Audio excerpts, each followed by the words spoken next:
So thanks, YouTube. Thanks for watching.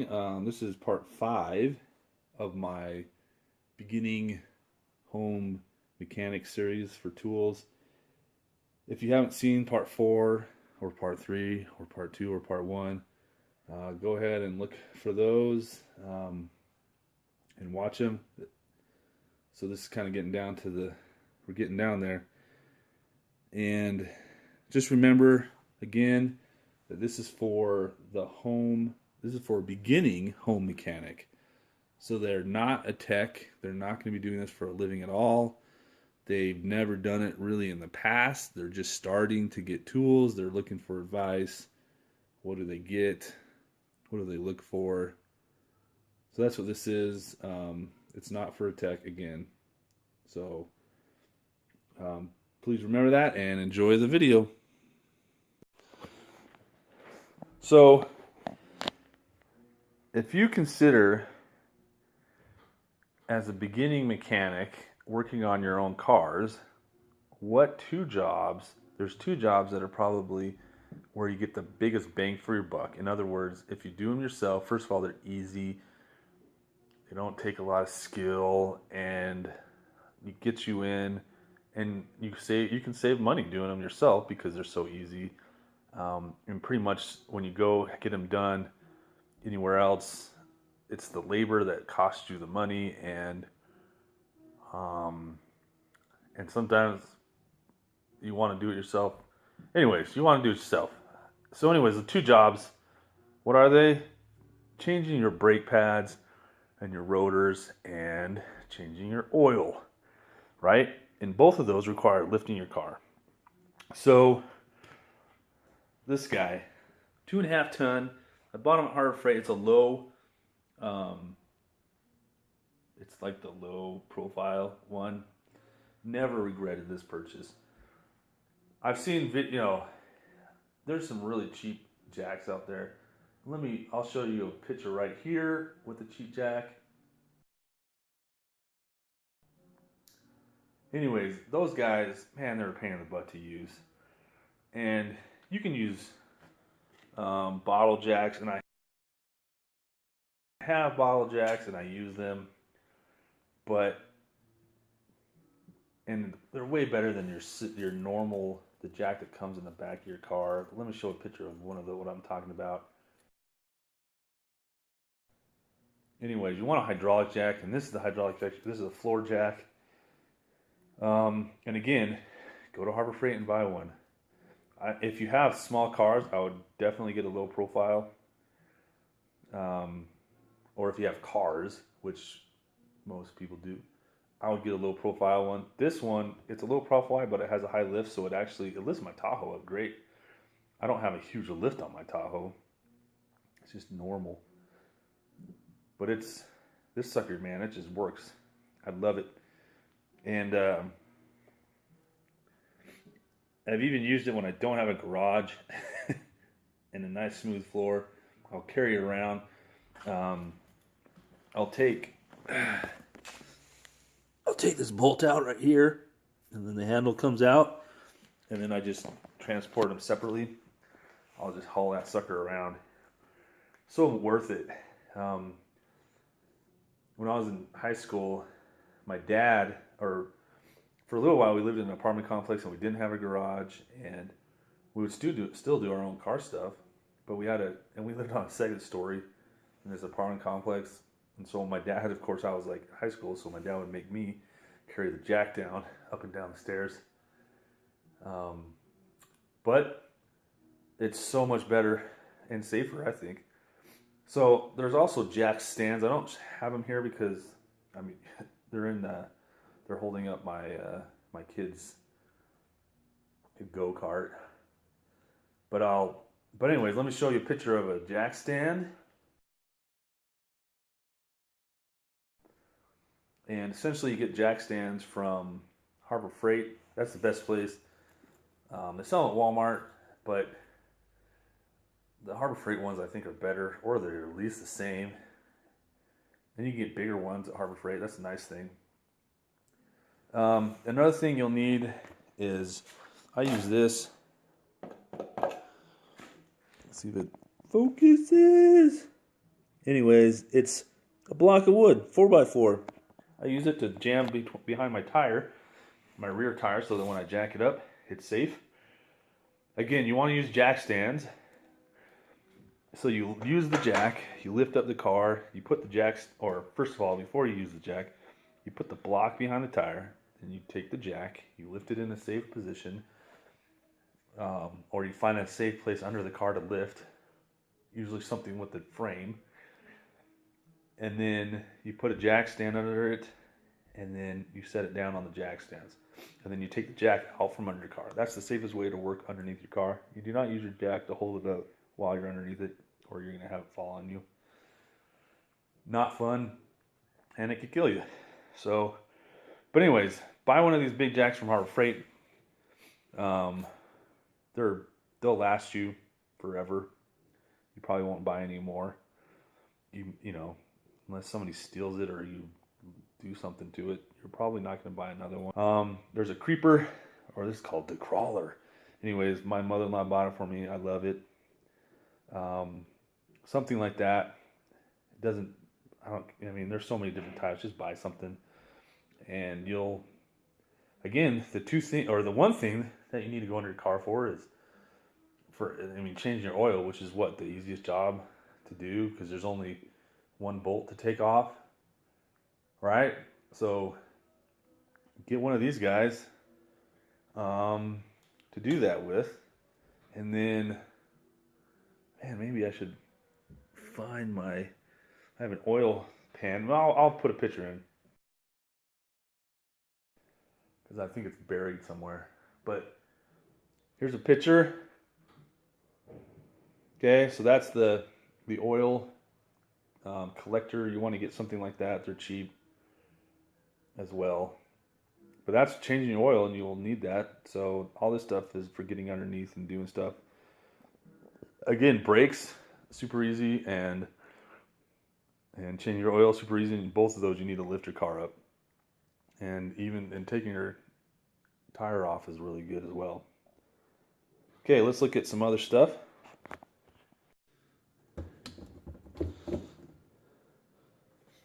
So here's something that you don't need, but there are definitely jobs that they make or break the job. A good example would be taking off.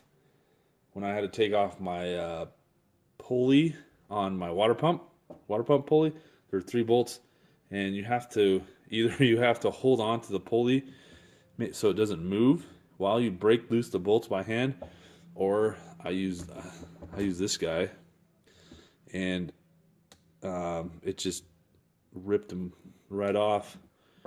So these guys will definitely save your butt sometimes, and they also make it faster. You have to be careful with them. This one, a little bit more powerful. It's not like hugely powerful. And let's see, does it tell me? Maybe on the box somewhere. This one's actually like falling. Look at that. This one has not been super impressive. It works. It does what it's supposed to do, but maybe I'll get one of those ones from Harbor Freight, the earthquake ones. I thought this would be better than one of those, and I don't think it is. But, it works. Takes off lug nuts, as long as I have enough air to it. So, having something like this, now, there's a major difference between these two, right? This one's battery powered. It came with a drill set that I bought. This one is air powered. Now, the battery powered, obviously you have to buy batteries. Usually it comes with a set. I think that the electric motor and the battery is not going to last as long as one of these. But with these, you have to have air, and that kind of has its own problems in and of itself, because you have in the air, your tank has a lifespan. Your motor on the air tank, or your motor has a lifespan on that. Your pump has a lifespan. So even though these tools will last almost forever, you know, you're always replacing your compressor. And these guys, you know, but these are getting better and better. The batteries are getting better, and maybe it's worth it now to just buy these. So I don't know, get what you want, but again, you don't need it, but it's definitely fun to have something like that. Let me show you the air tank. So looking at these two guys, here are the two tanks that I have. And one of them you do not use for auto mechanics. And that would be that one. And the biggest thing is that when you're talking about air tools, especially when you're talking about, like, if you're doing nailing, which is what this is for, you know, a pneumatic nailer doesn't need flow as much as it needs pressure, whereas an air ratchet needs a lot of flow. So this one, if you can see, let's see, what does it say? 2.6 CFM at 90 psi. Okay, that is not enough to run your air tools. This one, oh, it's on the other side. Let me flip it.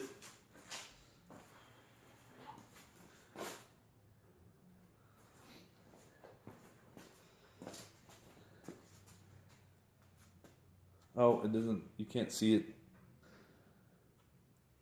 Let me see if I can read it.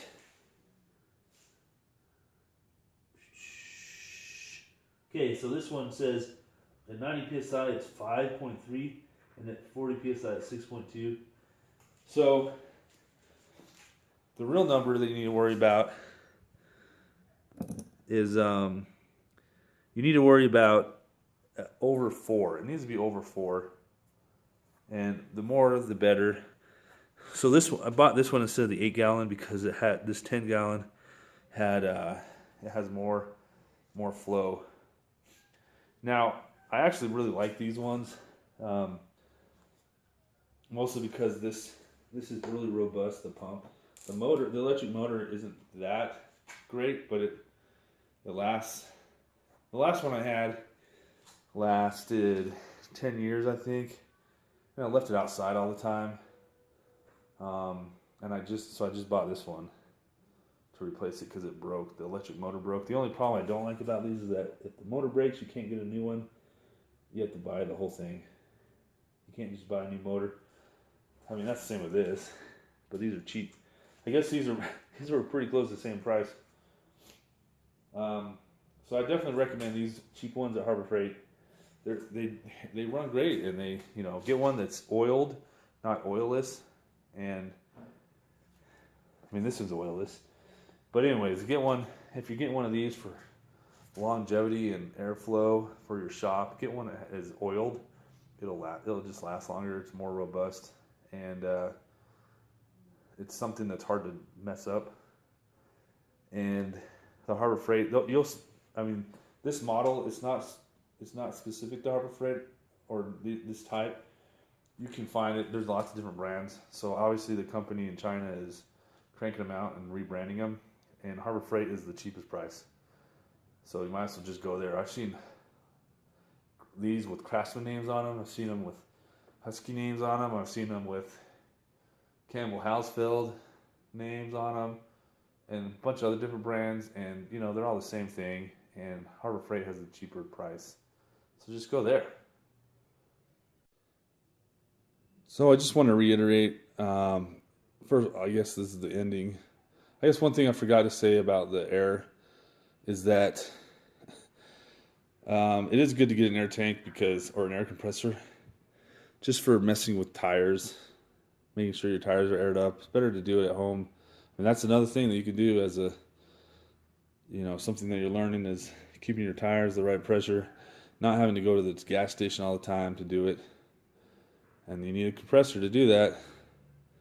Anyways, and then you got other things you can use it for. Okay, so let's talk about specialty tools. So I have this toolbox. this is kind of how I did it before. So most of my other stuff is it's general, right? Hold on, let's go look.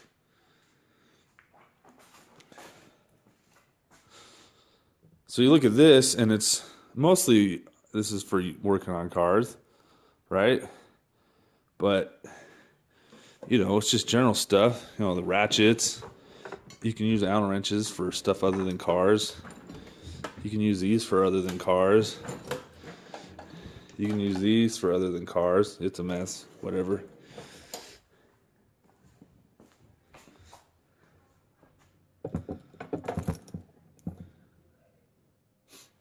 However, there are stuff that is really specific for working on cars.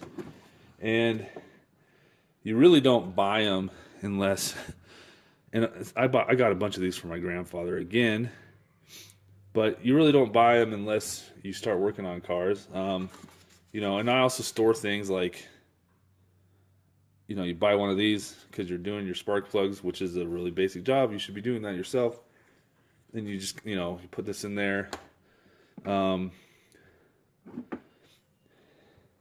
grandfather bought this one, and I've used it. You can buy one of these at auto parts stores or Harbor Freight. I'm not gonna, so specifics, there's a few tools like, okay, so here's a oil filter wrench. There's two sizes that I have. These are both my grandfather's. I bet you they look kind of the same, like he bought the same brand. KD, Lancaster, Pennsylvania, made in USA. This one doesn't say anything. They look exactly the same. Just one smaller than the other one. I obviously don't use this one. I use this one for both my Tahoe and my Saturn, surprisingly. So, if you're doing fuel lines, I haven't even opened these because I thought I was going to do fuel lines, but then I ended up not.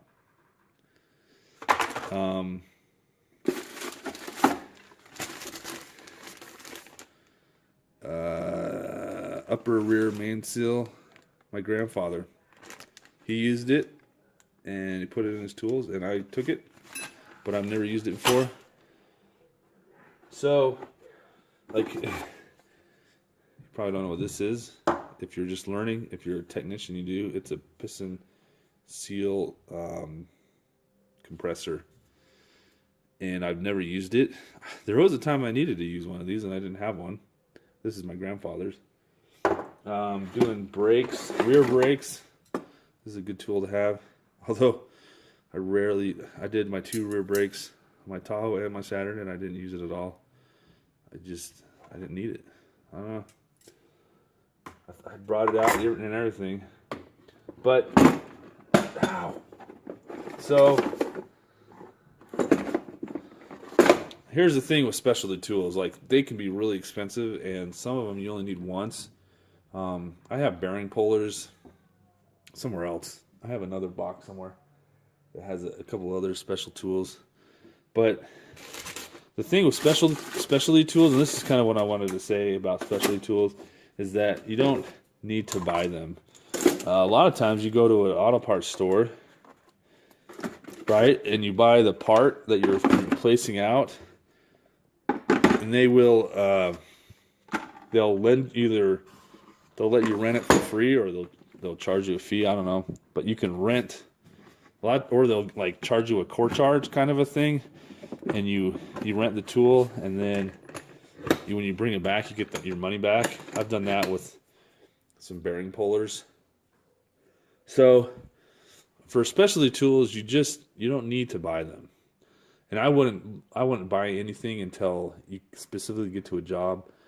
Of course, the oil filter wrenches, just because changing your oil is definitely something that somebody that's learning needs to be doing. I mean, everybody should be changing. Well, I guess not everybody, but if you want to work on your car, changing your oil is the easiest thing to do, and having an oil filter wrench is definitely something you need. So that would be on the list of something you want to buy. But there's a lot of other things that you can run into that you need a special tool to do, and just rent it from an auto parts store, and then If you use it more than 2 times or even more than 3 times, then you go buy it, right? Or you can go. Maybe it's an excuse. You go to Harbor Freight. Harbor Freight has a ton of specialty car tools, so you can go and it's an excuse to get another tool. That's how I get them. I'm like, I could rent it, but I'm gonna go buy it. But I'm not gonna show you a bunch of them. There's so many different types, and when you watch YouTube for ways to fix your car, which is I actually do that a lot. I look up again. I figure out what the problem is, and then I look on YouTube to see how other people do to fix it. A lot of times they'll show you the trick, and they'll show you the special tool.